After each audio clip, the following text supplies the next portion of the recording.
America's at risk. We're in a period of mass disillusionment with our government, a period of, mass strife between the right and left. And we see now with various acts of political violence in recent years and recent weeks, a lot of these problems that have been boiling in American culture, I think recently, at least in my lifetime, are starting to boil over. And we're going to talk about why, try to understand a little bit about how we got here, what the state of American culture is today, and what the state of American culture might be moving forward, and how we can hopefully make a positive impact in this world. I think we can all, as Americans, feel like, how did we get here? Just this whirlwind of the past 10 years, 10, 15 years, A lot has happened. There's been a big shift in how we view each other and how we view American institutions, government, communication. So many things have changed. We're going to start with a focus on vengeance. I think it's fair to say that there's a feeling of us versus them in America right now, a feeling of I've been wronged by some, wispy force that I can neither see nor hear nor put my finger on. So I'm going to just carry all this weight of anger that America isn't the idea of what it once was. It isn't what it was sold to me as being. It's this thing that isn't aiding me. It's this thing that is making life not good. And so that can lead to these feelings of vengeance. And let's dive a little bit into this and make it a little bit concrete here. So I want to talk about it from terms of the highest level to the lowest level. And what do I mean by that? Our government, the controllers of our society, down to the individualistic level. And we're going to ground that in examples. So let's talk about vengeance on the highest level. And that's going to start with Trump. He is our president, leader of the executive branch. And we're going to talk about how he's using his power to lead this culture of vengeance. So recently, Trump put a message out on Truth Social, and it was basically pointing at Pam Bondi that it's time to go after some specific people. These specific people: Senator Adam Schiff, New York Attorney General Letitia James, FBI former Director James Comey. Trump has personal reasons for doing all this. However, none of them are necessarily rooted in law. He's not going after these people because they broke the law. He's going after these people out of vengeance. What did these people do, you ask? Comey led an investigation into Trump's possible ties to Russian leadership, which concluded that Trump's campaign did not collude with Russian operatives. If you remember, the FBI was looking into Russia influencing Trump's election win. And now Trump's trying to punish Comey for doing that. Schiff, who was then a House member during Trump's first term, led the first impeachment effort against Trump. And now Trump's trying to go after him because he didn't like that very much. Lastly, Attorney General of New York, Letitia James, brought a successful civil suit against Trump in 2022 that accused him of overvaluing assets, including his real estate. So these are personal vendettas. Trump is using his position of power to enact personal vendettas. And why is that a problem? Beyond being an obvious abuse of power, it sets a cultural precedent that my personal vengeance, my personal strife, my personal hate for any individual is more important than law, more important than justice, more important than morality. And that's how we're going to transition this into the personal level. But even I mentioned Trump going after entities. He even recently, this past Saturday, a $15 billion lawsuit was just dismissed that he filed against the New York Times. This was dismissed by a judge in Florida. I'm forgetting the name, but this isn't some new thing for Trump. I think what's new is that instead of waging these what does he call them? Witch hunt. He calls it a witch hunt. So Trump's kind of surpassing his witch hunts against CNN, New York Times, Wall Street Journal. and kind of going after people out of personal spite. Okay, so we talked a little bit about Trump targeting political opponents. We talked about that being preceded by, his attacks on media sources. This all started like way back during his first election run when he was waging war against CNN. So this is a deeply rooted thing that has been going on for a while, and I think we're now seeing, again, like mentioned before, this boiling over point where vengeance is taking total control over him. It reminds me of of a political book that we All the King's Men, where in that a politician, Willie, he is overcome by vengeance and it blinds him to what is right. And he ultimately suffers because of that in the end. And so that type of behavior, that type of rhetoric shifts precedent in American cultural discourse and ideation, right? We think of ourselves differently when our head honch, when our leader carries himself that way. When he kind of goes against this traditional set of values that have really been honored by all presidents that have come before him. And now he's, taking this power position and acting rather brazenly. And I think that vengeance that he's acting with is trickling down and infecting the individuals where, I think it's no secret that people feel overwhelmed by the existential threats that are constantly thrown at them by the media. And I think a lot of people are disillusioned with our voting system because of gerrymandering, because of conspiracies that have, said that your vote is stolen, elections are stolen, your vote doesn't matter, blah, blah, blah, all these things. And I think that leads to people with strong opinions to do irrational things. And we're going to ground this in the Charlie Kirk and the Melissa Hortman assassinations, which both happened within the last calendar year. The Charlie Kirk one happening within the past couple of weeks. And these are abhorrent acts, abhorrent, that should be treated as such. Violence is never the answer. However, this isn't a new phenomenon in America. We have had multiple political assassinations in the past, such as JFK, Lincoln. I think what's different is, and I wasn't alive for that, of course. I was born in 1999, so I've only really been of thinking age for the late 2000s up until now. But even in that time period, this cultural degradation of debate, this cultural degradation of, I might learn something through debate. And, I think what really speaks to what I'm talking about here is the response to specifically the Charlie Kirk assassination across social media, right? I think anything you look for, you'll find.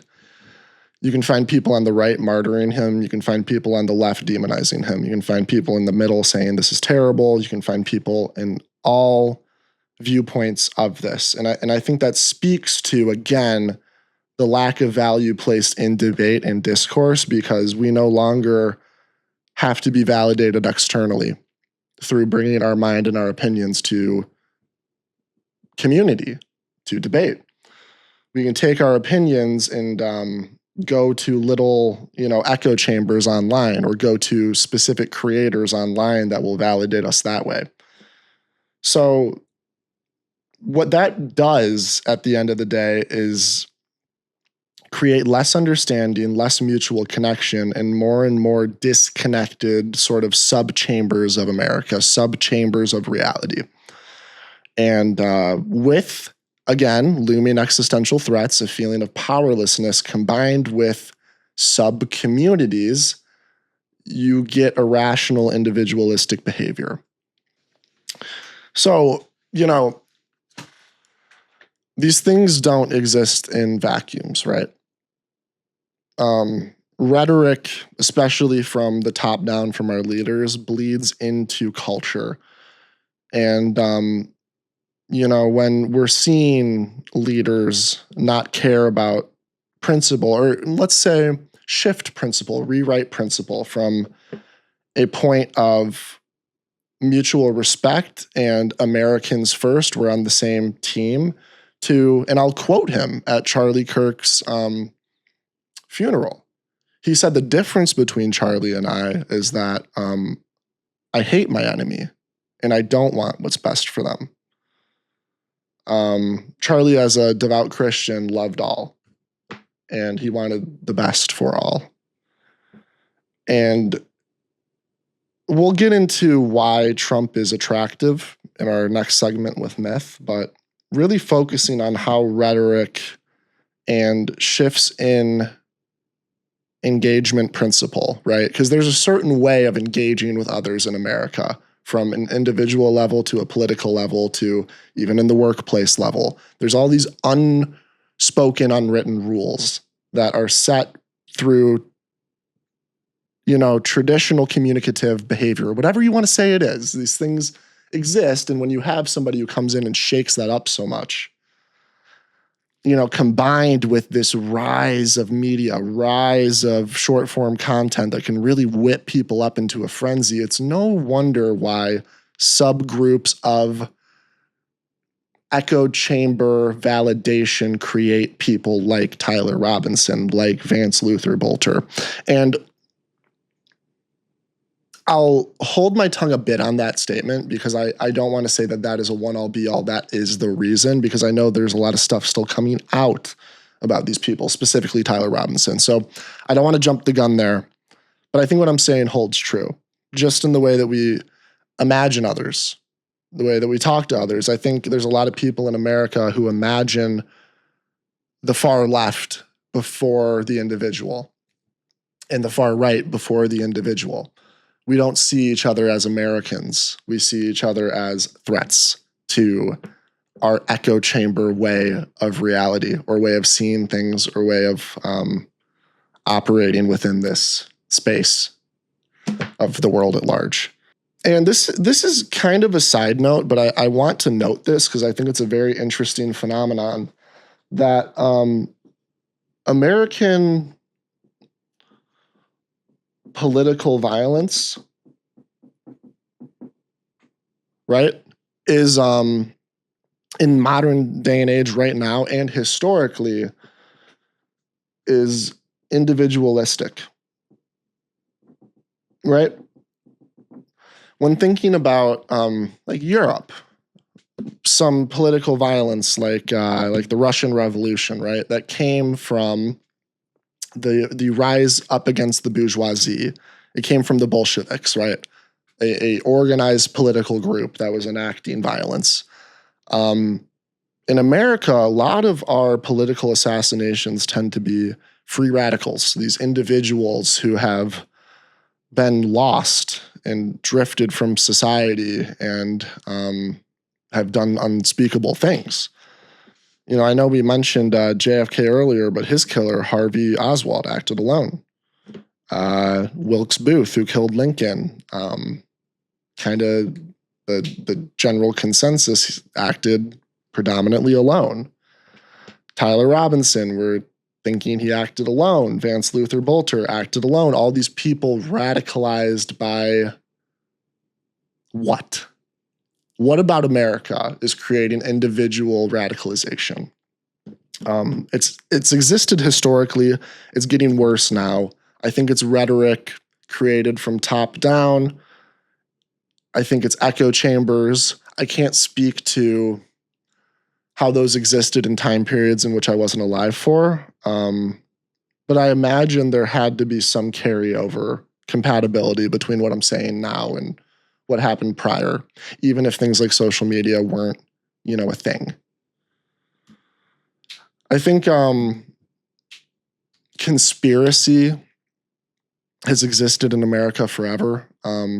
Deep state conspiracy, and now conspiracy is leaking into reality, like all things, where we have a president set on vengeance who will use conspiracy and incite the fears that Americans have, that I think have been built into them through generations of pent-up mistrust in our government, in secret agencies, and Trump building his brand on being this outsider, this drain the swamp entity. I think he can unfortunately connect with a lot of people who are looking for that strong voice to lead them. And that'll transition into myth. And we're not saying myth in terms of like fictitious, make-believe, tall tale stories. Of course, that's what myths are, but myths inform reality. We're talking about the mythical, abstract nature of our culture, right? What aspects of reality does our culture attribute to being larger than life, right? Okay, we're going to focus on that. And to start that, we need to understand the number one myth of America. And this doesn't mean that it's false. It's the story we all believe in, right? And that is the American dream, okay? So we're going to talk a little bit about that. The American dream, the myth that America is built upon versus day-to-day reality. Oh, oopsie doops. It's day-to-day reality. Okay? So why is Trump an enigmatic figure? Why is Trump attractive to Americans, despondent Americans? Why is political violence attractive to despondent individuals who are being radicalized online? It has to do with how's my cat? It has to do with the vast disconnect between the central idea of what America should be and what it actually is. And that's the American dream versus our day-to-day reality. America was founded, and really, I guess, like post-industrial revolution, post-World War II, there's this real idea of we work to make the collective better. We work to make our kids' lives better. You know, America's all about if you come here or if you're born here and you show up, you put your best foot forward day in, day out, you know, you're an honest, respectable, good person, you'll live a good life and you'll leave your children better than your parents left you. That's the whole point of America. It's to prosper, and not just prosper individually, but it's to prosper generationally. That's why people come here. It's to build wealth. It's to provide a better life for their family. And so is that what America is today? Even though every commercial, you see a happy family sitting around the table eating their dinner and like a State Farm, you know, there's a massive disconnect between those who are benefiting from our system and what they're saying to us and those who live in the system, those who exist in the system. Housing, right? Housing's a very American, you know, owning property is a very American thing. You know, we think that's one of the pillars of the American dream, owning a home, owning property. Are people able to do that more now than, say, our parents? Or do the boomers own more property than, you know, Gen whatever, than the millennials? I would say that the reality doesn't, you know, hold up with this myth. So housing, I think, definitely is a no. What about debt? Debt's one of those things that's weird in America because we're almost told it's like debt is good. It's an investment in yourself, right? You take out loans to go to college because you're making an investment in yourself. You take out a loan from a bank to go start a business because you're making an investment in yourself. But is the reality of that debt, you know, worthwhile to what you're getting in return? No. Obviously not. And especially on something like student loans where most people are they're not even touching their principal. They're just paying off interest because student loans are just like stupid high interest levels. We have a conglomerized economy now, especially like post-COVID, it's even worse. So try to go start a restaurant and try to compete with Outback Steakhouse as a small business steakhouse that isn't buying wholesale, that isn't getting special discounts from suppliers, that's really only able to sell to the people working for the big companies that are putting those small companies out of business, ironically, because if you work at one of those small businesses, you're not getting paid enough to go shop local. I know because I've done it. What about inequality, right? Or equality, let's say that. Are we equal in America? Because I think the American dream would say, you come here, no matter what you look like, put your best foot forward, and you can make a name for yourself. You can make a home for yourself. I don't think that's true. I think we see more than ever nepotism at the highest level. We see it with Trump and all of his family members, serving in important positions in political office. We even saw it with Biden pardoning Hunter. So there's really no equality. We have a convicted felon who's running our country, and so why should I, not break the law? If my president can break the law and get away with it, why should I think I'm equal if the Epstein list isn't being released? Okay, all these things. So equality, definitely no. Equality, justice, no. Well, justice was the next thing, actually. Justice. I think justice is one of the core foundational principles of America. Innocent until proven guilty. Everybody has a right to a fair trial, right? You'd think, no. Trump is deporting people without a fair trial. And specifically in the Constitution, it doesn't say citizens, it says persons, because the founding fathers were smart enough to know that there are people in progress of, naturalization or like becoming citizens. And there's so much nuance that we forget because of a culture of vengeance and a culture of short form content. And we're so spiteful that spite is more important than understanding. We'd rather just steamroll our opposition than understand them. Okay. So we broke down this American dream versus daily reality, and we kind of like demystified it a bit. And I want to get into how all of this makes the populists, the strongmen, the superhero figure attractive. And that is still rooted in American mythology. So we're going to talk about populism, strongmen, and superheroes. So populists, strong men, and superheroes. Okay. Growing up, what are the pillar American myths? Superheroes. Captain America, Wolverine, Spider-Man. Who are these people and what do they represent? They represent these larger than life characters that can save us from perils that we cannot save ourselves from. That's the important part, right? Because we're going to ground this in people's response to existential threats and how that can lead to really unpredictable, abhorrent behavior. So when there's a disconnect between the central mythos of a country, it leads to an identity vacuum. We don't know who we are. So then we look towards a strong man to tell us, to save us from that vacuum. And, I think Americans are just so conditioned to put their faith in that person, in that charismatic superhero, because we've been conditioned since birth to love that. We love Hulk. We love Captain America.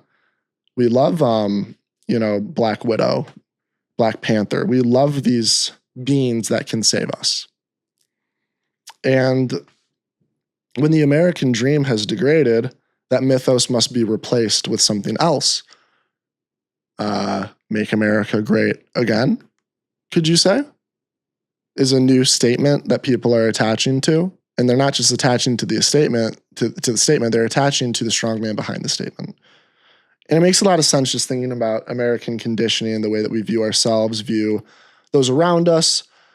We're a social currency culture. We view celebrities as being, like Like, why should we give a shit what Taylor Swift thinks about Donald Trump or, Kamala Harris, I'm sorry.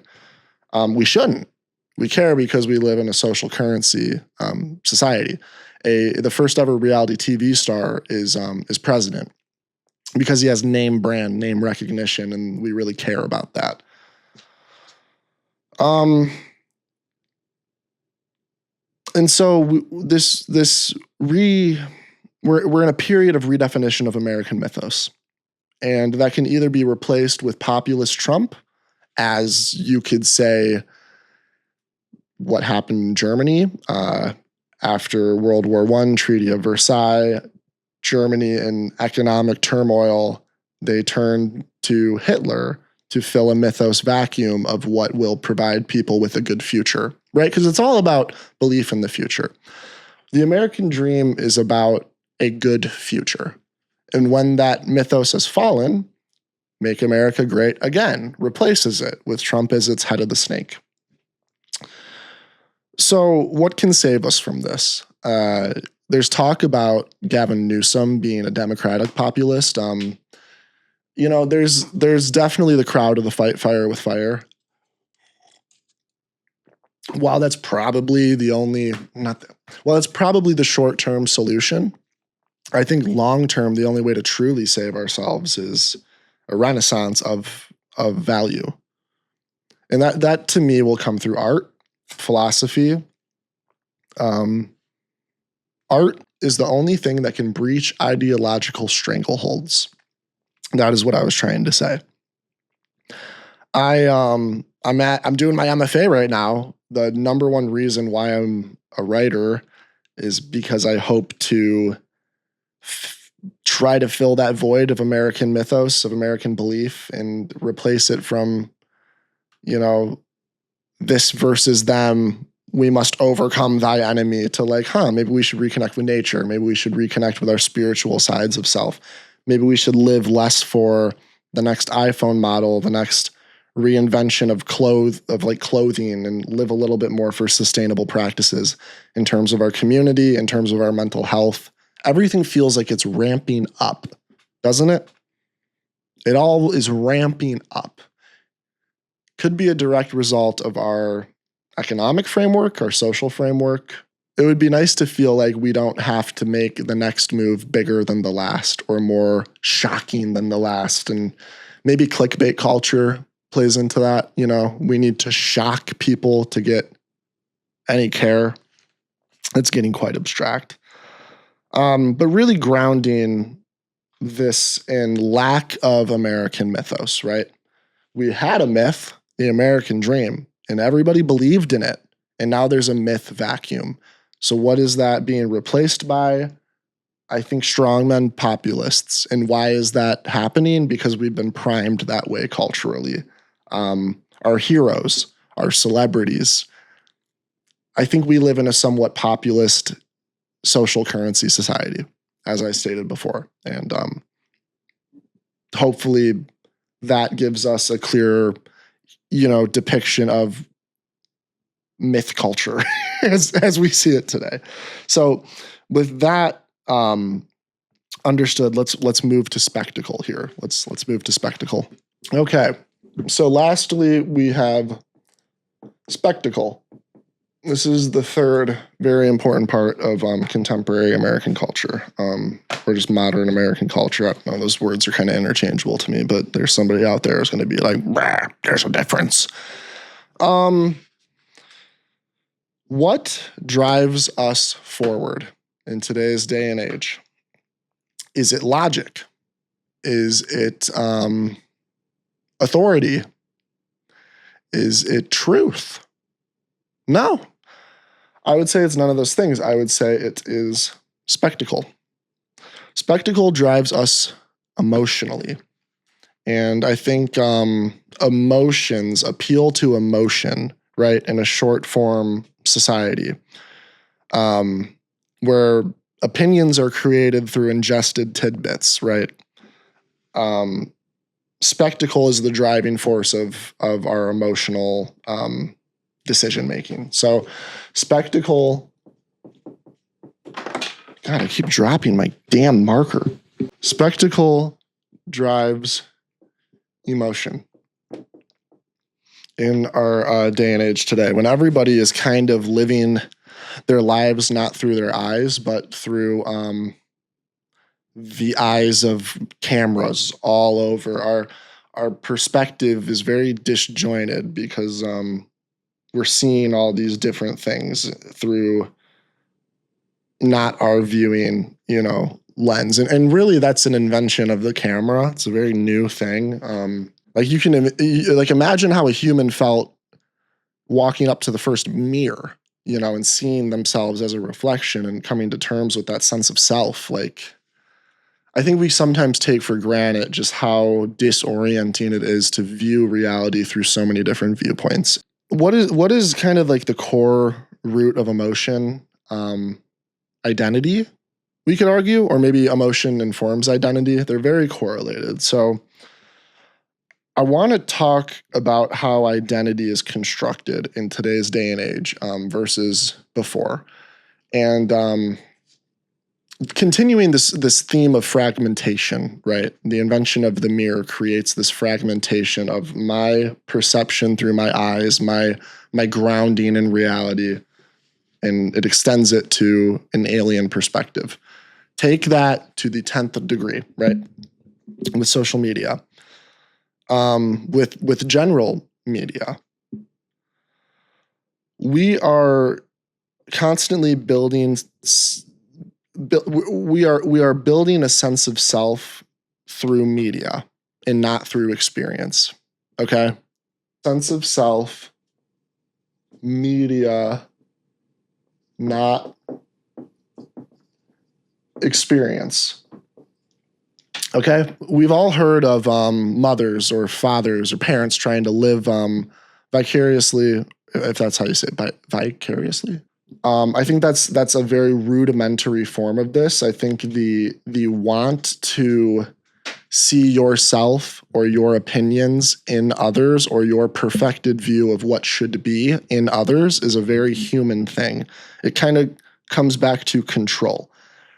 And that is mitigated through discourse, through communication, where you realize your individual wants are maybe from a place of unwhole perspective, unwhole understanding. And through community, through discourse, you find that, we rely on each other to become the best versions of ourselves. And that to me is how an identity should be built. And by relying on others, you come into contact with things like customs, culture, belief systems, all these different things, and they inform you and they create a well-rounded sense of self. We're now creating a sense of self through media and not individual experience that's mitigating maybe the bad aspects of what all of us have inside of us. When our justification of belief is not occurring in our communities, in our actual lives, but it's only occurring with our algorithms, how are we knowing that we're becoming better, that we're becoming more logical, we're becoming more empathetic, we're becoming what we should be if our validation comes at us in forms of, what's the most attractive to the user? So let's really try to ground this because, again, that was getting very abstract, and I'm sorry about that. So with this understanding that spectacle really drives our emotional state, it creates these deep responses, right, with all of us, because we're all tuned in to our phones and we're seeing every important thing. What's different about that is we're not taking spectacle and creating an identity or a sense of self through experience with it and community. We're creating that sense of self through media, and that is doing nothing but creating more fractured realities.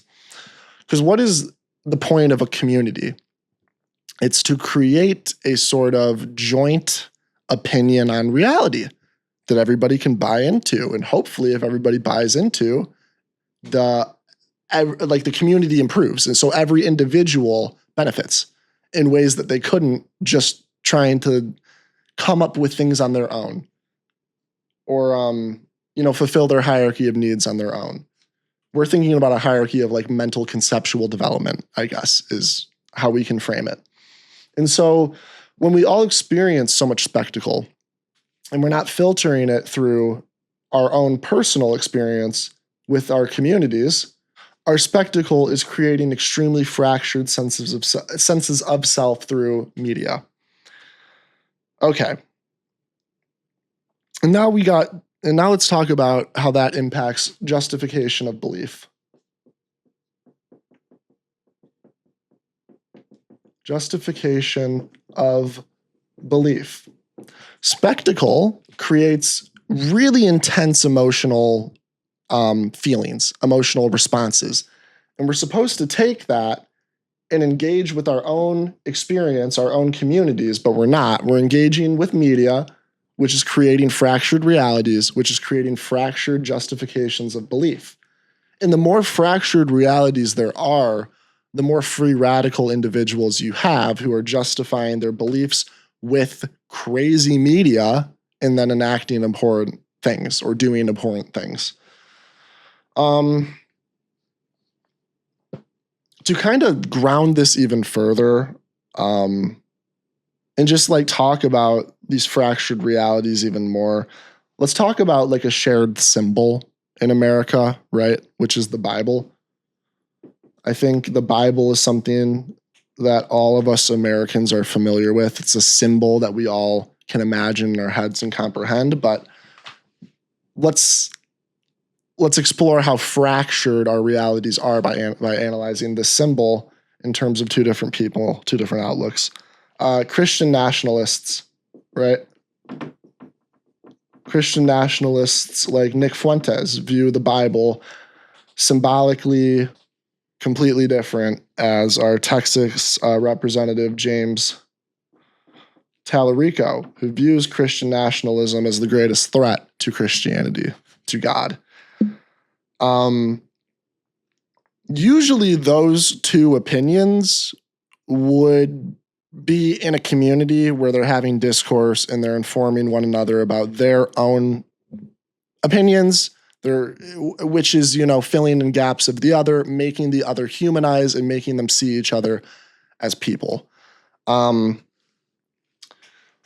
these fractures are only occurring in media and not experience, you get these bubbles of isolation, bubbles of indoctrination, combined with what we talked about before, which is this myth vacuum and this combination of existential threats all at us all the time. You can see how these people like Tyler Robinson, like Vance Luther Bolter are created. We live in a country right now where facts don't matter, narratives do. It's a buzzword sort of society. And I think by analyzing our culture right now through those lenses of vengeance, myth, and spectacle, we can really understand how spectacle drives us emotionally, and we're not dealing with that emotion properly because we're so, unplugged from personal experience, personal community, and so plugged into media. We're not healing. We're justifying spite with short-term media, with these charlatans, and that leads into fracture of realities, fracture of symbolic understanding. We can see how myth deeply impacts people and how this destruction of the American dream mythos has led to people placing their faith in superhero synonyms like Trump. These populists who are kind of preying on our American predilection. And we can see how vengeance is super important in our culture right now and in understanding where we are and what is America. We see vengeance from the top level with Trump down to the bottom level with these individual assassins. And, hopefully just understanding this can give us more agency in how we move forward. hopefully by unpacking, how vengeance is driving us, how the myth vacuum is driving us, and how being constantly confronted with spectacle that we aren't properly dealing with through community and through discourse, but we're dealing with it through media, which creates more fracture. You can see how all this is leading to where we are today, and hopefully can give us, a better understanding, more agency in how we carry ourselves moving forward. So it's a frustrating and kind of overwhelming time to be an American right now, to just be somebody alive in this new internet media age. But hopefully by understanding ourselves and our culture and where we are today through these lenses of vengeance, myth, and spectacle, we can see why things feel so intense right now, why things feel so fast right now, why we feel so helpless. And to me, the number one cure to helplessness is language, is understanding the feeling, putting words to feeling. And hopefully by putting words to feeling, we're able to take those words and talk to others and hopefully, share empathetic knowledge, share some sort of understanding with others to try to make this world a more peaceful place, try to make America a more peaceful place. If you like this video, make sure to leave a like, comment, subscribe, share, and just trying to make sense of it, as best we can. It's all we can do. All right, guys, take care.